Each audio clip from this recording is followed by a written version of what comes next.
สบายดีและสวัสดีบรรดาพี่น้องเมื่อสุขสุขคนอีกตื่มเส้นเก่าเส้นเคยเนาะก็พอดีมื้อนี้มาฮดน้ำสวนเนาะสวนแรงๆแนวนี้ก็เลยสิมารีวิวระบบน้ำในสวนเนาะที่ออกแบบโดย AI ให้กับบรรดาพี่น้องได้เบิ่งได้ชมเนาะว่ามันสิเป็นแนวใดมันสิใช้ได้ดีซ้ำได้เนาะคือนี่คือจังที่บรรดาให้พี่น้องเนาะหลายๆทานกับหูน้ำกันเนาะว่าเบาดำเอาสปริงเกอร์เนาะมาใส่อยู่ในสวนของเพชรนี่แล้วก็ให้มันนั่นซึ่งอันนี้ก็เป็นหอบซองนะหอบแรกที่เบาดำเอามาใส่ก็ด้วยความที่ว่าบูฮูเนาะเอาท่อน้อยมาใส่นะปรากฏว่ามันหดได้แต่ทละหูเทละนัดก็เลยเห็นอะไรภาษาเห็ดในช่วงนี้ AI กำลังมาพี่น้องก็เลยไปให้ AI เนาะคำนวณออกแบบให้ว่าควรสิใส่ท่อแนวใดควรสิวางระบบแนวใดเนาะก็ออกมาเป็นคือจังที่เห็นเนาะพี่น้องเนาะนี่นะก็หัวสปริงเกอร์ที่เขาเห็นอยู่นี่ก็คือเป็นสปริงเกอร์ที่ AI เป็นคนคำนวณแล้วก็ออกแบบให้เนาะพี่น้องเนาะแล้วก็เบาดำก็มาไต่ตองพิจารณาแล้วก็ตัดสินใจแล้วว่าจิเห็ดแบบใดจิเลือกแบบใดฮะนะกระไซมะเขือกับมะเพ็ดนะหลักๆก็คือมะเพ็ดนี่แหละที่เห็ดแบบจริงๆจังๆแท้ๆนะนี่หัวสปริงเกอร์ก็เป็นแบบอันนี้นะเขาเจ้าเอิญหัวแนวได้หุ่นแหละอันนี้นี่เบาดำเลือกมาเองเนาะแล้วก็มีวาล์วปิดเปิดอยู่นี่นะนี่สามารถปิดเปิดแต่ละหัวได้แต่ว่าขอเฮานี่ทัวสวนนี่เปิดพร้อมกันเบิดเลยเนาะใส่ได้เบิดทุกหัวเลยพี่น้องแบบที่เอาบติดบขัดมันอย่างเนาะแล้วก็ลงมาทางลุมนะทางลุมนี่ที่เป็นทอ1/2 นิ้วเนาะนี่อันนี้ก็บ่าวดำบ่ได้คำนวณเองเด้อพี่น้องเด้อAI เป็นคนคำนวณให้จัดการให้นั่นแล้วก็ลงมานี่ก็จะเป็นขอต่อส่วนขอต่อนี่ก็บ่าวดำเป็นคนเลือกเนาะเพราะว่า AI มันคำนวณให้แต่ทอแล้วก็หน้าที่ของบ่าวดำก็คือหาขอต่อแปลงเนาะจากทอทั้งลุมนี่ที่ว่าเป็นทอขนาดใหญ่ขึ้นมาหน่อยนึงเนาะก็มาจากทอใหญ่นี่มาเป็นทอน้อยนี่แยกมาแล้วก็ทอนั่นก็ไปหาหัวต่อไปเนาะก็คือมีทั้งหมด24หัวเนาะพี่น้องเนาะหัวสปริงเกอร์ของเรา24หัวแล้วก็มีอยู่4แขนงนะนี่อันนี้1 2 3 4แขนงเนาะแต่ละแขนงก็แขนงละ6หัว6 สี24หัวพอดีนะแล้วก็อันนี้เป็นทอเมนนะทอเมนนี่มีอยู่2ฝากทั้งนี้แดแล้วก็ทั้งพุ่นแดนะนี่แล้วก็อันนี้นะเป็นทอเมนจากปั๊มมานี่แล้วก็แยกมานี่อีก2อันนะคือความจริงตอนนี้AI มันบอกให้ใส่เป็นทอ2 นิ้วเนาะแต่ว่าเฮาอยากประหยัดงบก็เลยลุดลงมาเป็นทอ1.5 นิ้วเบิ้งเพราะว่าเบิ้งจากตัวปั๊มของเฮานะปั๊มของเฮามันดูดน้ำได้สูงสุดก็คือ 12.6 คิวเนาะแต่ว่าทอนี่ฮับน้ำได้ดีนี่อยู่ประมาณ10 คิว 11 คิวต่อ1 ชั่วโมงนั่นแหละวันนี้มันมีอยู่2เบื้องนะเราทำกันเลยเอา2เบื้องนี้มาบวกกันก็เป็นอยู่20 กว่าคิวนะต่อชั่วโมงก็คิดว่าโอเคน่าจะหับได้นะก็เลยใส่ยังซี่ไปเลยแล้วก็ทอออกจากปั๊มนะก็เป็นทอ2 นิ้วนะตามสเปคของปั๊มนี่นะมาแต่ละบอนก็สิแยกออกไปเนาะจากทอเมนมากันนะแยกออกไปนี่สีแขนงนะอันนี้1 ใน 4นี่นะในอันนี้ก็นะจากทอ 1.5 นิ้ว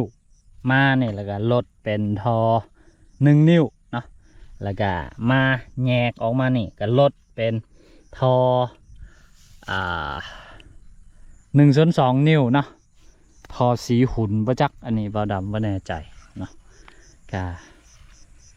ประมาณนี้เนาะทุกหัวก็คล้ายๆกันแบบนี้พี่น้องแขนงหนึ่งก็มี6หัวเนาะแต่ละหัวก็สิเป็นแนวเนี่ยเป็นแต่ละแขนงเนาะก็สิเป็นจังซี่พี่น้องเป็นทอ1 นิ้วเนาะออกไปแล้วก็มีจำนวน6หัวที่แยกออกมาก็เป็นทอตัวนี้เนาะทอ1/2 นิ้วเนาะตัวนี้ก็เส้นเดียวกันนะคือ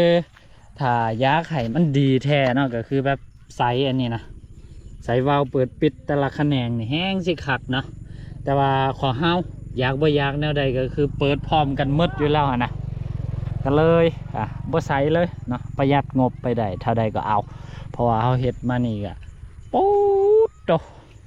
หมดลายเติบเนาะตอนที่เฮาบ่เอาระบบน้ำมาใช้นะพี่น้องมือหนึ่งเฮาต้องเที่ยวมาหดนี่ประมาณอยู่2-3 ชั่วโมงเนาะก่อนที่ว่าสิแล้วนะเนาะก็เดี๋ยวสิไปท้ายให้เบิ่งว่าหลังจากที่เฮาเอามาใช้นี่มันสิใช้เวลาจักชั่วโมงจักนาทีนะมันสิทั่วนะพริกเฮาก็โอเคอยู่เนาะก็เขียวก็งามอยู่พี่น้องเอ้ยบางบอนกะกำลังขึ้นเนาะบางบอนกะแนวใดก็มีพี่น้องเนาะอันนี้ก็เป็นการทดลองของพวกเรานะกับผู้คือกันว่าพริกทุกมือนี่เขาจะซื้อขายกันแนวใดเนาะอันนี้เราก็เฮ็ดเพื่อแบบเลี้ยงครอบเลี้ยงครัวของพวกเรานะเพราะว่าพริกนี่แบบมันบ่แม่นว่ามันสิปล่อยให้มันบูดมันเน่าสิอย่างเช่นมันสุกมันนั่นไปเฮาก็เก็บกระตากไว้แล้วก็ไว้กิน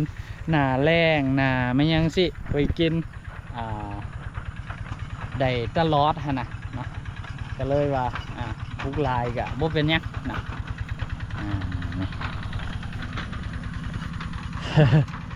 อันนี้ก็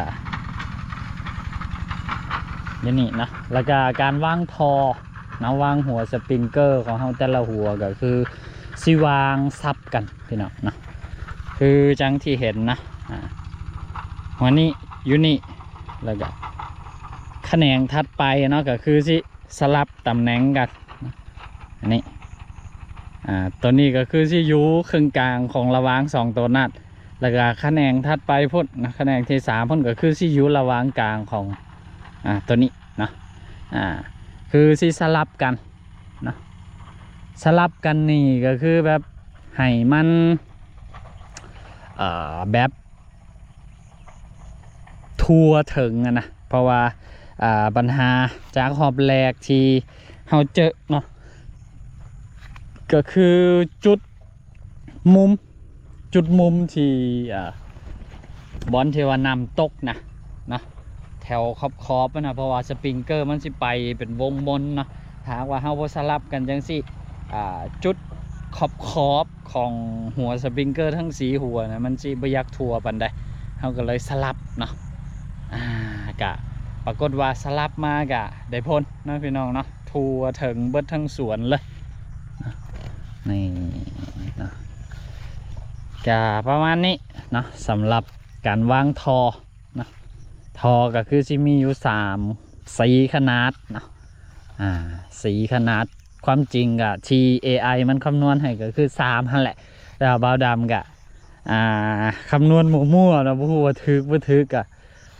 เอาที่ AI คำนวณให้แด้แล้วก็เฮากะไต่ตองพิจารณาแล้วก็อันใดพอปรับกับปรับปรุงเอาแด้เนาะความจริงถ้าว่าเป็น AI คำนวณให้ก็คือจะมีแต่3ขนาดทอเนาะก็คือทอของหัวสปริงเกอร์แต่ละหัวนี่ก็คือเป็นทอ1/2 นิ้วนะแล้วก็ทอแต่ละแขนงพอของเขามันมีอยู่4แขนงนะแขนงหนึ่งมีอยู่6หัวเนาะทอแต่ละแขนงนี่ก็คือเป็นทอ1 นิ้วอันนี้เป็นทอ1 นิ้วด้วยนะพี่น้องเนาะแล้วก็ทอเมนเนาะทอเมนตัวนี้ AI มันแนะนำให้ใส่เป็นซองดีแท้ก็ใส่ซองนั่นแหละแต่ว่าเฮาก็งบหน่อยนะก็เลยลดทอลงมาในมันเหลืออยู่เป็นทอ 1.5 นิ้วเนาะแล้วก็มานี่ บอลทอเมนที่มันต้องแยกออกเป็น2เบื้องนะเฮาก็ ใส่ขอต่อทอเนาะลดจาก2นิ้วมาเป็น 1.5 แล้วก็เข่าทอ 1.5 นี่นะกะตัวนี้ก็คือเป็นทอ2นิ้วนะไปหาปั๊มเพราะว่าปั๊มของเฮานี่ตามสเปคมันก็คือทอออก2นิ้วเดียวกับซิมีหลายๆคนเนาะสงสัยว่าคันถ้าว่าเฮาใส่เป็นทอออก 1.5 นิ้วหรือว่า1นิ้วนี่ดีบ่ก็ได้คือกันเนาะแต่ว่ามันสิมีผลเสียต่อปั๊มในระยะยาวเฮาก็เลยใส่ตามที่ปั๊มแนะนำเนาะก็คือถ้าหากว่าน้ำไหลบ่ทันเนาะสมมุติว่าใส่ท่อน้อยใช่น้ำไหลบ่ทันมันก็ปั๊มมันก็สิเฮ็ดเวียกหนักเนาะแล้วก็ส่วนปั๊มของเฮาเนาะปั๊มของเฮานี่ก็คือเป็นปั๊มโซลาร์เซลล์เด้อพี่น้องเด้อนี่เนาะเป็นปั๊มโซลาร์เซลล์เนาะขนาด400 วัตต์เนาะแรงดันที่ใส่ก็คือ40 โวลต์550 โวลต์เนาะ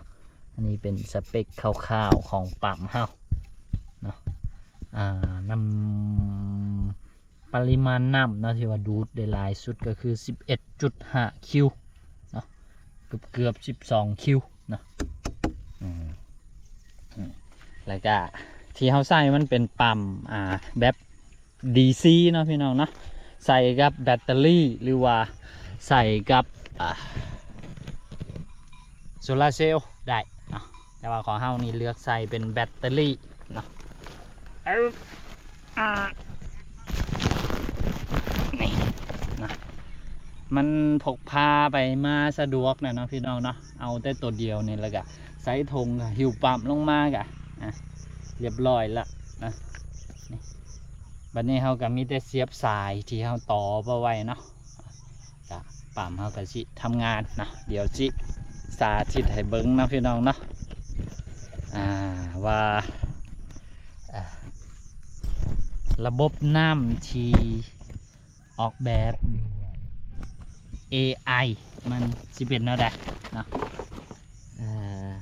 นี่พี่น้องโอ้เห็นบ่เนาะ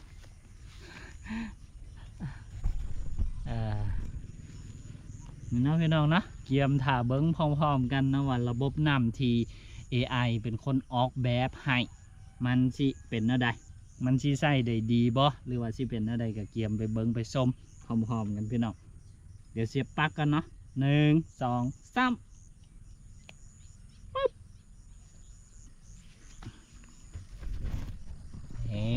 ตอนนี้ปั๊มเริ่มทำงานแล้วนะพี่น้องเนาะตอนนี้ก็ถ้าเบิ้งน้ำพี่น้องเอ้ย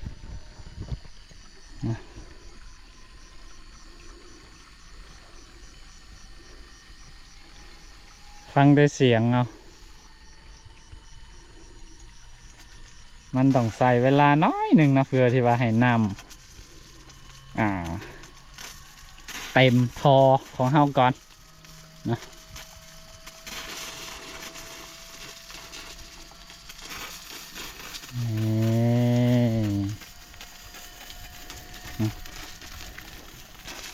นี่เด้อพี่น้องเด้อนะระบบน้ำในส่วนของเฮาที่ออกแบบโดย AI พี่น้องเนาะโอ้สุดยอดเลยพี่น้องเอ้ยเนาะทัวบดเลยนะว่ามีจุดใดที่นำบ่ฮอดว่ามีจุดใดที่นำบ่ทัวพี่น้องนะนี่คักบ่พี่น้องนะ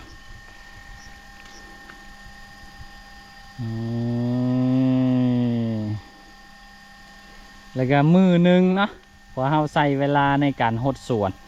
จากที่ว่าเคยหดมือละ2-3 ชั่วโมง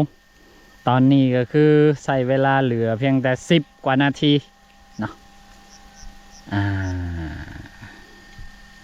แต่ก็ต้องแลกมาด้วยงบที่มหาศาลเติบนะสำหรับเบาดำเลยโอ้โถแต่ก็บ่เป็นยังนะความหมักของเฮาความหมักของสาวนี่เพิ่นเฮากะ เฮ็ดให้เพิ่นเนาะเพิ่นมักเฮ็ดหัวเฮ็ดสวนมักอยู่กับผักอยู่กับพืชกับผลเนาะก็ให้เพิ่นลองเฮ็ดเบิ่งเนาะตัวใดที่เฮาเฮ็ดให้เพิ่นได้เฮาก็เฮ็ดเนาะพุ่นทั้งพุ่นก็เป็นข้าวโพดเนาะกำลังปลูกใหม่ตัวนั้นก็ยังบ่ทันได้ฮักเทื่อมันยังบ่แก่ดีเนาะก็เอาไว้เกลือไก่ของเฮาน้องพี่น้องเนาะ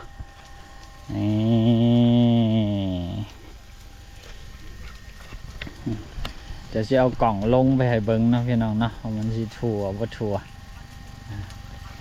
อันนี้เป็นบอนที่ต้นพริกเขาอยู่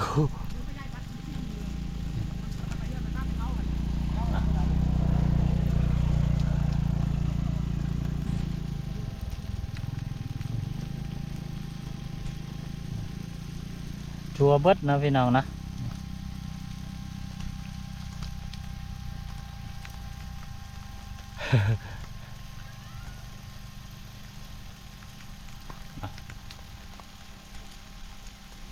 ก็ถือว่าโอเคนะพี่น้องนะ